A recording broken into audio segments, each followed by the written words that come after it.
Hello my dear student, मैं राहिल अहमद आज फिर आपके लिए लेकर आया हूँ इलेक्ट्रॉनिक कॉन्फ़िगरेशन का पार्ट 2। सेकंड पार्ट में हम ये जानेंगे कि 20 के बाद वाले जो इलेक्ट्रॉनिक कॉन्फ़िगरेशन होते हैं उनमें क्या हमें थोड़ा सा चेंजेस लाना पड़ता है। मैंने आपको 1 से 20 तक एक्सरसाइज दी थी, शायद आपने की होगी। कोई अगर प्रॉब्लम हो तो आप कमेंट में लिखें। और अब अपन देखते हैं कुछ नए इलेक्ट्रॉनिक कॉन्फ़िगरेशन जिसमें मैं पहले कुछ 20 से जो नीचे वाले हैं जैसे 17, 18, 19 इनके बारे में भी डिस्कस करूँगा और इसके अलावा 20 के एवं जो ऊपर वाले जो हैं उनके लिए भी। सबसे पहले हम देखते हैं एटॉमिक नंबर 18 के लिए आर्गन। इसका इलेक्ट्रॉनिक कॉन्फ़िगरेशन हम लिखेंगे, इसका एटॉमिक नंबर होता है 18। तो देखिए आप, हमने जो एनर्जी लेवल डायग्राम बनाया था इसमें था ना 1s, फिर 2s, फिर 2p, फिर 3s, 3p, 4s, 3d। तो उसमें हमें ये पता है कि सबसे पहले इलेक्ट्रॉन 1s में फिल किए जाते हैं, उसके बाद 2s में, फिर 2p में, इस तरीके से आगे बढ़ते हैं। तो हम सबसे पहले कंप्लीट करना स्टार्ट करते हैं 1s2, 2s2, 2p6,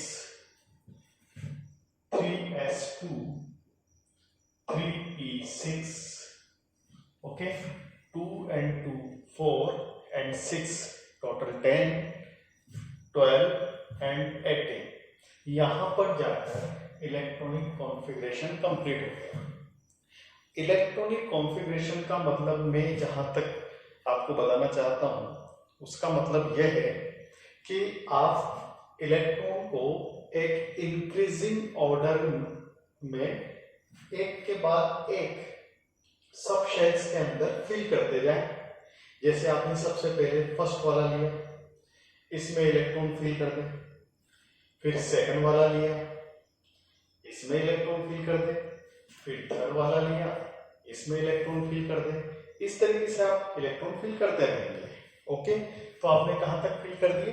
18 तक। अब सपोज कीजिए आपको स्कैंडियम दिया गया जिसका एटॉमिक नंबर 21 है। ओके, 21 इलेक्ट्रॉनिक कॉन्फ़िगरेशन को आप लिखेंगे तो देखिए एनर्जी लेवल डायग्राम के अनुसार 1s2, 2s2, 2p6, 3s2, 3p6, 4s2 and 3d1। अगर हम इलेक्ट्रॉन फिल करेंगे तो हम जानते हैं सबसे पहले किस में इलेक्ट्रॉन जाता है? 1s में, फिर 2s में, फिर 2p में, फिर 3s, फिर 3p, फिर 4s में एंटर करता है और फिर 3d में लास्ट इलेक्ट्रॉन एंटर करता है। तो ये हमने क्या किया? इलेक्ट्रॉन्स को फिल किया है। किस में फिल किया है? उसके सब शेल्स में। किसके अकॉर्डिंग? एनर्जी के इंक्रीजिंग ऑर्डर में। तो सबसे पहले 1 की एनर्जी, फिर 2 की एनर्जी, फिर 2, फिर 3, इस तरीके से एनर्जी के हिसाब से हमने उसको फिल कर दिया। लेकिन अब बात आती है कॉन्फ़िगरेशन की। तो कॉन्फ़िगरेशन में आप ध्यान रखना कि इसे इलेक्ट्रॉनिक कॉन्फ़िगरेशन नहीं कहेंगे। इलेक्ट्रॉनिक कॉन्फ़िगरेशन में क्या होता है कि हम फर्स्ट वाला सबसे पहले लिखेंगे।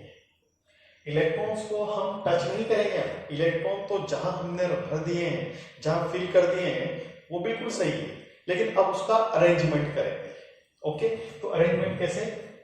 1s2 सेम, फिर 2s2 ऐसा ही रहेगा, 2p6 ये भी ऐसा रहेगा, 3s2 ये भी ऐसा रहेगा, 3p6 ये भी ऐसा रहेगा। लेकिन 3 के बाद 4 आ गया, फिर वापस 3 आया, यहां बात जम नहीं रही। तो हम क्या करेंगे? 3 वाले को उठा करके पहले लिखेंगे। तो यहां रख दिया हमने 3d1 और 4s2 को उठा करके हम कहां रखेंगे? बाद में 4s2। ओके, तो इस तरीके से हमने पहले 1 फिर 2, फिर 3 3 3 एंड फिर 4। इसको कहते हैं कॉन्फ़िगर करना, यानी हमने जो ये बनाया है वो है इलेक्ट्रॉनिक कॉन्फ़िगरेशन। ओके, तो ध्यान रखना इलेक्ट्रॉन फिल तो हम इसी ऑर्डर में करेंगे, लेकिन बाद में उनका क्या करेंगे, अरेंजमेंट, और अरेंजमेंट को ही मैंने नाम दिया है इलेक्ट्रॉनिक कॉन्फ़िगरेशन। ओके, अब जिसे अपन एक और लिख के देखते हैं, 27 वाला ले लेते हैं।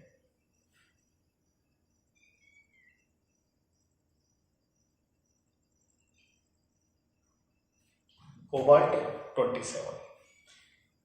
इलेक्ट्रॉन किस तरह से फिल करते हैं, पहले फिल करना देख रहे हैं। 1s2 2s2 2p6 3s2 3p6 4s2 3d7, ये इलेक्ट्रॉन हमने फिल कर दिया। लेकिन इलेक्ट्रॉनिक कॉन्फ़िगरेशन ये नहीं है। इलेक्ट्रॉनिक कॉन्फ़िगरेशन में हम क्या करेंगे, 3 वालों को सबको एक साथ रखेंगे, तो ये वाला 3d7 उठा करके यहां रख देंगे, 4s क्या हो गया बाद में। तो देखिए यहां तक का इलेक्ट्रॉनिक कॉन्फ़िगरेशन तो सेम, ओके, कहां तक 3p6 तक। उसके बाद में हम 3d को उठा के पहले रख देंगे, यानी इस तरीके से 3p6 3d7 and 4s2।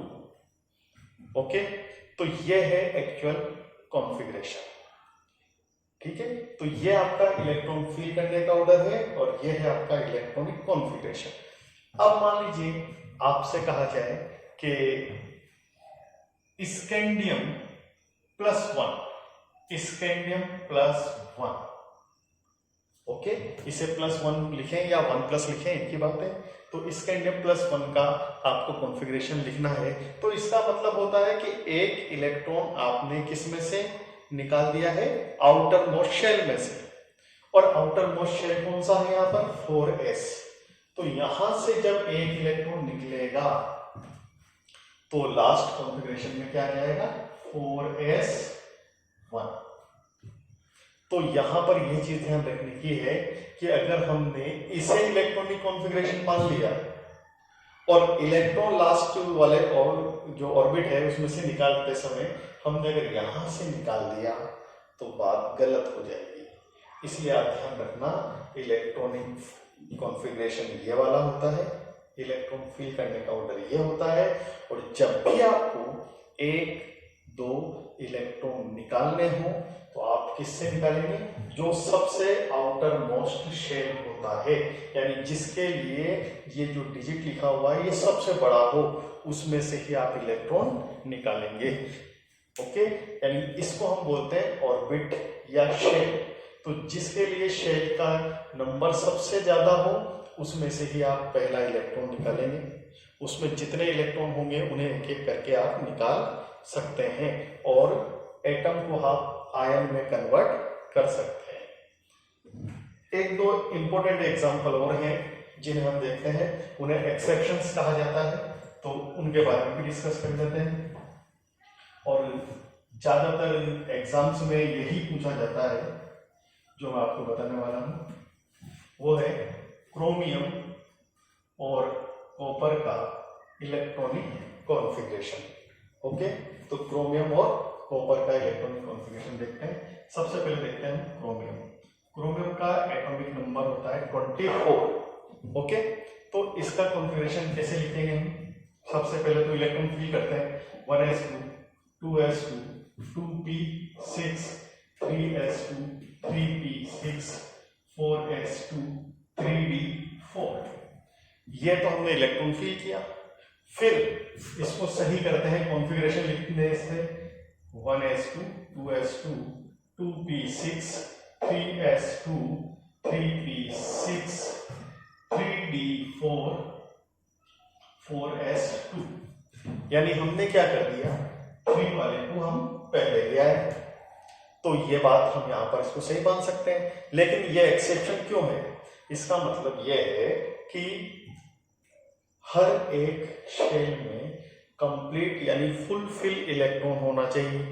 S में मैक्सिमम कितने इलेक्ट्रॉन हो सकते हैं, 2, यहाँ 2 है, कोई दिक्कत नहीं। p में कितने होते हैं 6, यहाँ 6 है, कोई दिक्कत नहीं। लेकिन d में कितने होते हैं 10 और यहाँ कितने हैं 4। तो यहाँ तो न तो ये फुल फिल है ना हाफ फिल है। तो फिर एक रूल यह है कि हाफ फिल और फुल फिल दोनों ही टाइप के जो शेल होते हैं उन्हें क्या मान लिया जाता है, स्टेबल मान लिया जाता है। अगर ये अपने यहाँ पर 5 इलेक्ट्रॉन कर ले तो भी ये क्या हो जाएगा, स्टेबल हो जाएगा। और यहाँ पर ये 5 इलेक्ट्रॉन करने के लिए इसका एक इलेक्ट्रॉन अपनी तरफ खींच लेता है। ओके, तो अब जो इलेक्ट्रॉनिक कॉन्फ़िगरेशन रहेगा वो 1s2 2s2 2p6 3s2 3p6 3d5 and 4s1 ये हो जाएगा। और यही आपका सही यानी राइट इलेक्ट्रॉनिक कॉन्फ़िगरेशन है किसका, क्रोमियम का। एग्जाम में आपको यही लिखना है। ओके, दूसरा हम देखते हैं कॉपर। तो कॉपर का इलेक्ट्रॉनिक कॉन्फ़िगरेशन क्या होगा, कॉपर का एटॉमिक नंबर होता है 29। 1s2 2s2 2p6 3s2 3p6। अब मैं डायरेक्ट लिख रहा हूं, इलेक्ट्रॉनिक कॉन्फ़िगरेशन में डी आगे आ जाता है तो 3d9 और 4s2। अब आप बताइए डी में 10 होना चाहिए या 5 होना चाहिए। अब ये किसके नियरेस्ट है, 10 के। तो अभी इसको स्टेबल मान सकते हैं क्या, नहीं। क्यों, क्योंकि 10 होना चाहिए। तो इसके लिए क्या करता है, यहां से अपनी तरफ इलेक्ट्रॉन को अट्रैक्ट करता है और ये इलेक्ट्रॉन इसमें शिफ्ट हो जाता है। तो अब जो सही कॉन्फ़िगरेशन आ जाएगा वो क्या हो जाएगा, 3d तो हो जाएगा 10 और 4s में रह जाएगा 1। तो इलेक्ट्रॉनिक कॉन्फ़िगरेशन क्या हो गया, यहाँ 3d 10 और ये 4s 1 इस तरीके से। और इसे ही सही इलेक्ट्रॉनिक कॉन्फ़िगरेशन कहा जाता है, यही राइट आंसर है। तो एग्जाम में मेनली क्रोमियम और कॉपर का इलेक्ट्रॉनिक कॉन्फ़िगरेशन पूछ लिया जाता है, तो आप इनको बहुत अच्छी तरह से देख लेंगे। और ऐसा क्यों होता है, तो हम जानते हैं रीजन क्या है, half fill and full fill orbitals more stable than incomplete orbitals. Therefore 3d5 and 3d10 electronic configuration more stable than others. Okay, तो आज हमने इलेक्ट्रॉनिक कॉन्फ़िगरेशन के बारे में कंप्लीट जानकारी ली है। तो अब हम लगभग ये मान लीजिए आप कि 50 तक तो आप इलेक्ट्रॉनिक कॉन्फ़िगरेशन कंप्लीट कर सकते हैं। तो अभी आपके लिए एक्सरसाइज है कि आप 50 तक कीजिए, उसके बाद और आगे के भी अपन नेक्स्ट क्लास या आगे की जो भी क्लासेस रहेगी उसमें करेंगे। Okay, thank you.